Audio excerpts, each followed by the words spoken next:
Born on the 12th of February, 1809, in a log cabin in Kentucky. His parents, Thomas and Nancy Lincoln, were both farmers, and Abraham was the second child in a family of 3. As a child, Abraham Lincoln was known for his love of books and learning. His family moved several times during his childhood, eventually settling in Indiana when he was 7 years old. The family struggled to make a living, and Abraham was forced to work long hours on the family farm. Despite this, he was determined to get an education and would often walk several miles to borrow books from neighbors.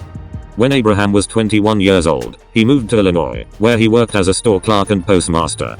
He also began to study law, and in 1836, he passed the bar exam and began practicing law.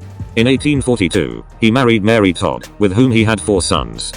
Lincoln's political career began in 1832, when he ran for a seat in the Illinois state legislature. Although he lost the election, he continued to be active in politics and was eventually elected to the state legislature in 1834. He served 4 terms in the Illinois House of Representatives before being elected to the U.S. House of Representatives in 1846. Lincoln's political views were shaped by his opposition to slavery.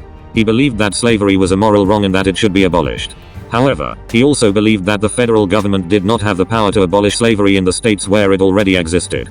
In 1854, Congress passed the Kansas-Nebraska Act, which allowed the residents of those territories to decide for themselves whether or not to allow slavery. This led to a series of violent clashes between pro-slavery and anti-slavery forces, and Lincoln became increasingly involved in the debate over slavery. In 1858, Lincoln ran for the U.S. Senate against Stephen Douglas, a supporter of the Kansas-Nebraska Act. In a series of debates, Lincoln argued that slavery was a moral wrong and that it should be abolished.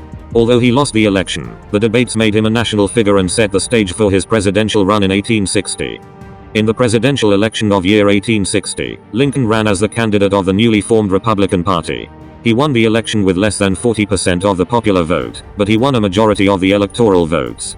By the time Lincoln was inaugurated as 16th U.S. President in March 1861, 7 southern states had seceded from the Union and formed the Confederate States of America. Lincoln's presidency was marked by the outbreak of the Civil War. In April 1861, Confederate forces attacked Fort Sumter, and Lincoln called for 75,000 volunteers to put down the rebellion. Hopes for a quick Union victory were dashed by defeat in the Battle of Bull Run, and Lincoln called for 500,000 more troops as both sides prepared for a long conflict. While the Confederate leader Jefferson Davis was a West Point graduate, Mexican war hero and former Secretary of War, Lincoln had only a brief and undistinguished period of service in the Black Hawk War to his credit.